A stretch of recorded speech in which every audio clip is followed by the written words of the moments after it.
So கரையில juice, வெந்தயத்த ஊற வச்ச தண்ணி குடிச்சா வந்து ரிலீஸ் ஆகும். பச்சை கலர் ஸ்மூத்தி, மஞ்சள் கலர் ஸ்மூத்தி, சோம்பு தண்ணி, பட்டை தண்ணி, லவங்க தண்ணி இதெல்லாமே குடிச்சா டயபெட்டிக்க ரிவர்ஸே பண்ற முடியும்னு ஏகப்பட்ட சோஷியல் மீடியாஸ்ல ப்ரொஃபஷனல், அன்ப்ரொஃபஷனல் நெறைய வீடியோஸ் நம்ம பார்த்துட்டோம்.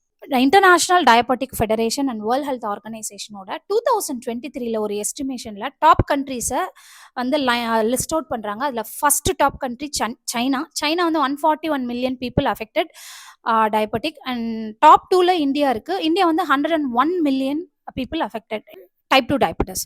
இதுல நல்ல ஒரு விஷயம் யோசிச்சு பாருங்க. அப்ப இவ்வளோ மேஜிக்கலான ஒரு விஷயங்கள்லாம் உங்களுக்கு சூப்பர் டூப்பரா ஒர்க் பண்ணும் அப்படின்னா ஏன் இன்னும் டாப் 2 கண்ட்ரில இந்தியா இருக்கு?